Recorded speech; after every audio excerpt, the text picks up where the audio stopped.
என்ன ராமலிங்கம் ஆலைய பார்க்க முடியல, எப்படி இருக்க? நல்லதா இருக்க. நீ எப்படி இருக்க? நல்லா இருக்கானப்பா.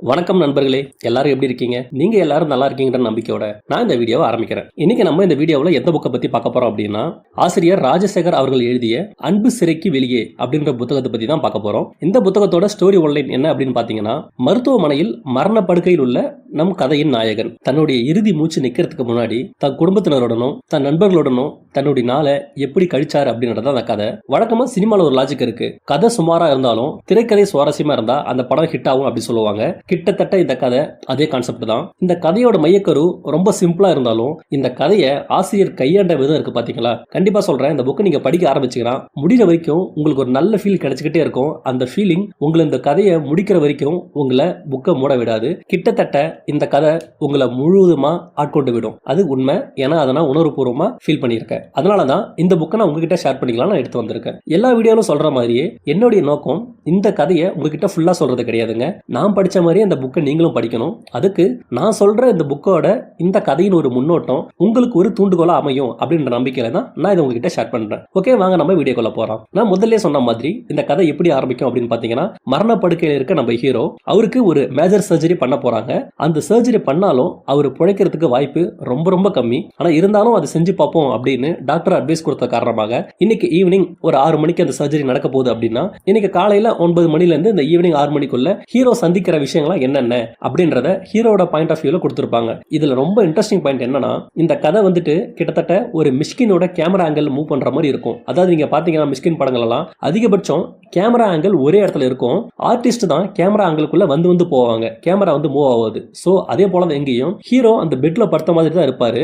அந்த இடத்துல இருந்து ஹீரோவோட கண்ணோட்டத்துல அவரால் என்னென்ன விஷயத்தெல்லாம் பார்க்க முடியும், அந்த இடத்துல என்ன நடக்குது, என்னென்ன கதாபாத்திரங்கள்லாம் வராங்க அப்படின்றத ரைட்டிங்ல நமக்கு கொடுத்துருப்பாங்க பாருங்க, அட்டகாசமா இருக்கும். அப்புறம் இன்னொரு விஷயம் பாத்தீங்கன்னா, ஹீரோ கூட இன்டராக்ட் பண்ற எல்லா கதாபாத்திரங்களை பத்தி ஹீரோவே எக்ஸ்பிளனேஷன் கொடுக்குற மாதிரி இருக்கும். அதாவது அவங்க யாரு, அவங்களுக்கு ஹீரோக்கு என்ன சம்பந்தம், இதுக்கு முன்னாடி அவங்களுடைய ரிலேஷன்ஷிப் எப்படி இருந்தது, இப்ப அந்த ஹாஸ்பிட்டல்ல அவங்க என்ன ரீசனுக்காக வந்திருக்காங்க, அவங்களுடைய ரிலேஷன்ஷிப் இப்ப எப்படி இருக்கு அப்படின்றத பத்தியும் எல்லாமே ஹீரோ சொல்ற மாதிரி இருக்கும். கிட்டத்தட்ட இது எப்படின்னா, கௌதம் வாசுதேவ் நம்ம டைரக்டர் GVM மூவிஸ்லாம் நீங்க பாத்திருப்பீங்க, அதுல ஹீரோ தான் எல்லா கதையும் சொல்ற மாதிரி இருக்கும். ஒவ்வொரு கேரக்டரை பத்தியும் இன்ட்ரோடக்ஷன் ஹீரோ தான் கொடுப்பாரு, சினாரியோஸும் ஹீரோவே சொல்ற மாதிரி இருக்கும். அந்த பேட்டர்ன் தான் இந்த கதையில அப்படி டிட்டோவா மேட்ச் ஆகிற மாதிரி இருக்கும். இதுல பாத்தீங்கன்னா அந்த இன்னைக்கு காலையில ஹீரோ தூங்கி எழுந்திருக்கிறாரு. தூங்கி எழுந்ததுல இருந்து ஈவினிங் 6 மணிக்குள்ள, அந்த 6 மணிக்கு அவர் வந்து சர்ஜரி போக போறாரு. அதுக்குள்ள எந்தெந்த கேரக்டர்ஸ்லாம் வராங்க பாத்தீங்கன்னா, ஹீரோட தம்பி தான் வந்து ஹீரோவை கூட வந்து பாத்துக்கிறாரு ஹாஸ்பிட்டல்ல.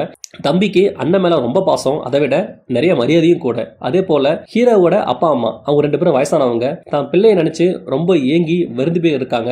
ஏன்னா சோகத்திலே பெரிய சோகம் புத்திர சோகம் தான், அது நான் சொல்லி தெரிய வேண்டியது கிடையாது. தான் பெத்து வளர்த்த தன்னுடைய குழந்தை அவன் வளர்ந்து ஒரு குடும்பஸ்தனா மாறி அவன் நமக்கு கடைசி காலத்துல செய்ய வேண்டியதெல்லாம் செய்வான் அப்படின்னு எதிர்பார்க்கும் போது, அவனை இப்படி ஒரு மரண படிக்க பார்க்கும்போது அந்த பெத்தவங்களோட மனசு எப்படி இருக்குன்றத வருத்தத்தை ரொம்ப அழகா கொடுத்திருப்பாங்க. நிஜமாவே உங்களை வந்துட்டு கவலையுற செய்யும் அந்த வரிகள் எல்லாம், அப்படிதான் இருக்கும். அதுக்கடுத்து பாத்தீங்கன்னா, ஹீரோவோட ஃப்ரெண்ட்ஸ், நண்பர்கள் எப்படி இருப்பாங்கன்னு நம்ம எல்லாருக்குமே தெரியும். நம்ம எவ்வளவு கஷ்டமான சூழ்நிலையில் இருந்தாலும் அந்த சூழ்நிலையை விட்டு நம்மளை வெளியே கொண்டு வந்து நம்மளை சிரிக்க வைக்கிறது நம்ம நண்பர்களால மட்டும்தான் முடியும், ஃப்ரெண்ட்ஸால மட்டும்தான் முடியும். இங்கேயும் அதே நல்ல விஷயம் தான் நடக்கும். அந்த ஒரு நாள் ஃபுல்லா ஹீரோவோட ஃப்ரெண்ட்ஸ் ஹீரோவை அவனோட கஷ்டத்தை எல்லாத்தையும் மறந்து, இது அவனுடைய கடைசி நாள் அப்படின்றதையும் அவனை மறக்க வச்சு அவனை எவ்வளவு சிரிக்க வைக்க முடியுமோ, அவங்க நல்லா இருந்த, அவங்க சந்தோஷமா இருந்த அந்த நினைவுகளை ஞாபகப்படுத்தி ஹீரோவை முடிஞ்சளவுக்கு சிரிக்க வச்சுட்டு ரொம்ப எங்கேஜிங்கா வச்சிருப்பாங்க. அதெல்லாம் ரொம்பவே நல்லா இருக்கும். ரொம்ப நமக்கு அது ஒரு இதயத்தை வந்துட்டு கொஞ்சம் மிருதுவாக்குற மாதிரியான சினாரியோஸ் அதெல்லாம் இருக்கும். அந்த ரைட்டிங்லாம் எனக்கு ரொம்ப பிடிச்சிருந்தது. அதுக்கப்புறம் பாத்தீங்கன்னா, நம்ம ஹீரோட ஒய்ஃப் வரும்போது ஹீரோ வந்து அவங்கள பத்தி ஒரு இன்ட்ரோ கொடுக்குற மாதிரி இருக்கும். இது வரைக்கும் நம்ம ஹீரோவோட லைஃப்ல அவங்க மனைவியால அவருக்கு எந்தவித நல்ல விஷயமும் நடந்திருக்காது அப்படின்ற மாதிரி கொடுத்திருப்பாங்க.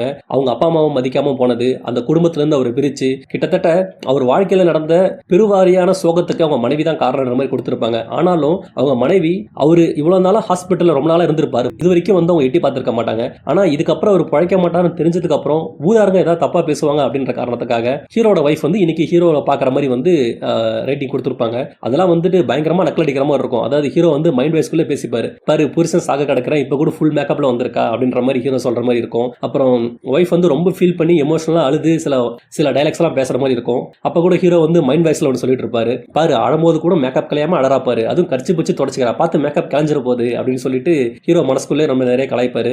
அந்த விஷயம் ரொம்பவே நல்லா ஒர்க் அவுட் ஆச்சு இந்த கதையில. அதுக்கப்புறம் ஹீரோவுக்கு ஒரு இன்பதிர்ச்சி கொடுக்கிற விஷயமா அவங்களுடைய ஃப்ரெண்ட்ஸ் அவருடைய முன்னாள் காதலியை கூட்டு வந்திருப்பாங்க அவரை பார்க்கறதுக்காக. அதை பார்த்ததும் ஹீரோ கிட்டத்தட்ட கண் கலங்கிடுவாரு, ரொம்ப ஒரு மாதிரி எமோஷனல் ஸ்டேட்டுக்கு போயிடுவாரு.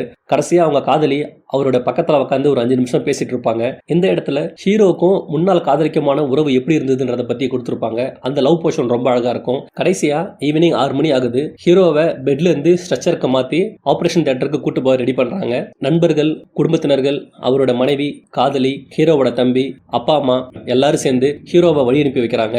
உனக்கு எதுவும் ஆகாது, நல்லபடியா நீ திரும்பி வருவ அப்படின்னு சொல்லிட்டு எல்லாம் ஆறுதலை சொல்லி அனுப்புறாங்க. ஹீரோவும் அவங்க எல்லாரும் சந்தோஷப்படுற விதமா, நான் கண்டிப்பா ஆபரேஷன் முடிஞ்சு நல்லபடியா திரும்பி வருவேன், நம்ம வந்ததும் சந்தோஷமா எல்லாரும் மறுபடியும் சந்திக்கலாம் அப்படின்னு ஹீரோ சொல்லிட்டு எல்லாருக்கிட்டையும் நன்றி சொல்லிட்டு அந்த ஸ்ட்ரக்சர்ல படுத்து அப்படியே அந்த ஆபரேஷன் தியேட்டருக்குள்ள போறாரு.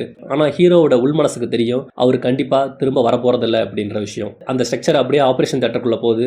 எல்லாரும் அவரை பார்த்து கையாட்டுறாங்க. ஹீரோவோட ஸ்ட்ரக்சர் அந்த ஆபரேஷன் தியேட்டருக்குள்ள அப்படியே வருது. அந்த ஆபரேஷன் தியேட்டரோட கதவு மூடுது. இந்த கதை அங்கேயே முடியுது. எனக்கு இந்த புக்கு படிச்சு முடிச்சோடனே ரொம்ப ஒரு நல்ல ஃபீல் கிடைச்சதுங்க. காரணம் நான் அப்பவே சொன்ன மாதிரி இந்த கதைக்கெல்லாம் ரொம்ப சிம்பிளா இருந்தாலும் இந்த கதையோட ரைட்டர் ஆசிரியர் ராஜசேகர் அவர்கள் இந்த கதையை கையாண்ட விதம், அது நமக்கு பிரசன்டேஷன் பண்ண விதம் ரொம்ப ரொம்ப அருமையா டாப் நாச்சா இருந்ததுங்க. சில புக்கு நம்ம படிக்கும் போது அந்த புக்கெல்லாம் நம்மள ரொம்ப ஆட்கொண்டுடும். சில புத்தகத்தை நம்ம படிக்கும் போது அது நம்ம ரொம்ப பாதிச்சிடும். சில புத்தகத்தை படிக்கும் போது அதுல இருக்க ஒரு சில விஷயங்கள் திரும்ப திரும்ப அதை பத்தி யோசிக்க வச்சுட்டே இருக்கும். ரொம்ப ஒரு சில புத்தகங்கள் படிக்கும் போது தான் நமக்கு சிம்பிளா ஒரே ஒரு விஷயம் மட்டும் தோணும், வாவ் செமையா இருந்துச்சுல அப்படின்னு ஒரு ஃபீல் கிடைக்கும். கண்டிப்பா இந்த புக்கு படிச்சு முடிக்கும் போது உங்களுக்கு அந்த ஃபீல் மட்டும் தான் கிடைக்கும், வேற எதுவும் உங்களுக்கு தோணாது. ஓகே நண்பர்களே, இந்த புக்கை பத்தி நான் படிச்சது, எனக்கு பிடிச்சது எல்லாத்தையும் உங்ககிட்ட சொல்லிட்டேன். வேற ஒரு வீடியோல வேற ஒரு நல்ல புக்கோட நான் வந்து உங்களை சந்திக்கிறேன். Thanks for your time. நன்றிகள்.